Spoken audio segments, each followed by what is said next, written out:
साल था 1872। Mary Celeste एक व्यापारी जहाज न्यूयॉर्क शहर से जेनोआ, इटली के लिए निकला।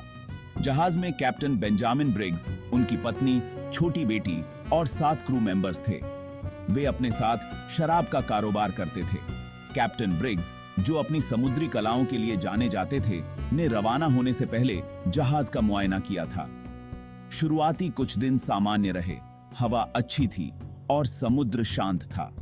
हालांकि जैसे ही मैरी सेलेस्टे अटलांटिक में आगे बढ़ी, जहाज पर एक अजीब सी खामोशी छा गई।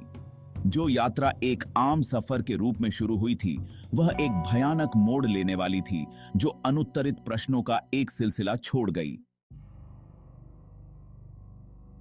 4 दिसंबर 1872 को देई ग्राशिया, एक ब्रिटिश जहाज, ने अजोरेस द्वीप समूह के पूर्व में एक जहाज को लक्ष्यहीन रूप से बहते हुए देखा।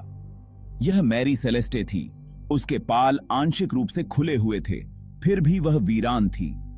देई ग्राशिया के कप्तान डेविड मोरहाउस ने अपने पहले साथी ओलिवर देवू को जांच करने का आदेश दिया। जांच करने वाले दल ने पाया कि जहाज समुद्र में चलने लायक हालत में था, लेकिन लाइफबोट गायब थी। जहाज की लॉगबुक ने यात्रा का एक भयानक रूप से अचानक विवरण प्रदान किया, जिसमें आखिरी प्रविष्टि 10 दिन पहले की थी। भोजन कक्ष में सामान भरा हुआ था और चालक दल का निजी सामान अछूता पड़ा था। अव्यवस्था के एकमात्र लक्षण कार्गो होल्ड में कुछ उलटे हुए बैरल और कैप्टन ब्रिग्स की एक टूटी हुई तलवार थी। मैरी सेलेस्टे को छोड़ने के रहस्यमय हालातों ने अनगिनत अटकलों को जन्म दिया है।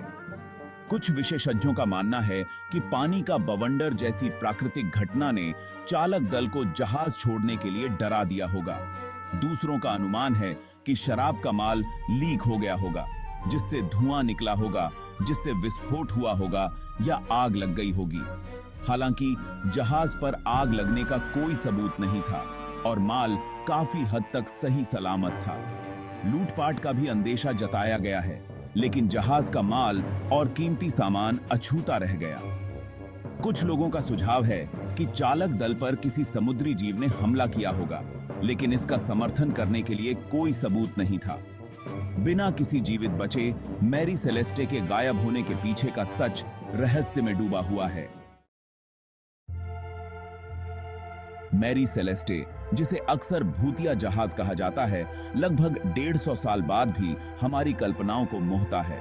एक निश्चित व्याख्या की कमी, जहाज की खोज की भयानक परिस्थितियों के साथ, ने इसे अंतहीन आकर्षण और बहस का विषय बना दिया है। मैरी सेलेस्टे की कहानी को अनगिनत पुस्तकों, वृत्तचित्रों और टेलीविजन शो में दिखाया गया है, जिनमें से प्रत्येक उस दुर्भाग्यपूर्ण यात्रा पर हुई घटनाओं की नई व्याख्या प्रस्तुत करता है। मैरी सेलेस्टे की स्थायी अपील समुद्र की विशाल और अप्रत्याशित प्रकृति के बारे में हमारे गहरे स्त्रह और अनिश्चितताओं का दोहन करने की क्षमता में निहित है। यह एक अनुस्मारक के रूप में कार्य करता है कि हमारी तकनीकी प्रगति के बावजूद अभी भी ऐसे रहस्य हैं जो व्याख्या को चुनौती देते हैं। मैरी सेलेस्टे की कथा ने समुद्री इतिहास पर एक अमिट छाप छोड़ी है। जहाज का नाम समुद्र में अस्पष्टीकृत गुमशुदगी का पर्याय बन गया है। मैरी सेलेस्टे की कहानी का समुद्री कानून और बीमा प्रथाओं पर भी प्रभाव पड़ा है। देई ग्राशिया के चालक दल द्वारा दायर किए गए बचाव दावे के कारण एक कानूनी लड़ाई हुई। मैरी सेलेस्टे वैज्ञानिक जांच को प्रेरित करती रहती है। मैरी सेलेस्टे समय में जमी हुई एक जहाज, एक पहेली बनी हुई है, एक समुद्री रहस्य जो हमारी सामूहिक कल्पना को सताता रहता है। कई जांच और अनगिनत सिद्धांतों के बावजूद कैप्टन ब्रिग्स, उनके परिवार और मैरी सेलेस्टे के चालक दल का भाग्य एक रहस्य बना हुआ है, जो अटलांटिक महासागर की गहराई में खो गया है। मैरी सेलेस्टे की कहानी समुद्र की अप्रत्याशित प्रकृति और रहस्य की स्थायी शक्ति की याद दिलाती है। यह एक ऐसी कहानी है जिसे आने वाली पीढ़ियों तक बताया और सुनाया जाता रहेगा, यह सुनिश्चित करते हुए कि मैरी सेलेस्टे की स्मृति और उसके पास मौजूद अनुत्तरित प्रश्नों को कभी नहीं भुलाया जा सकेगा। मैरी सेलेस्टे हालांकि लहरों में खो गई, समुद्री इतिहास के इतिहास में जीवित है, जो लहरों के नीचे छिपे हुए स्थायी रहस्यों की भूतिया याद दिलाती है।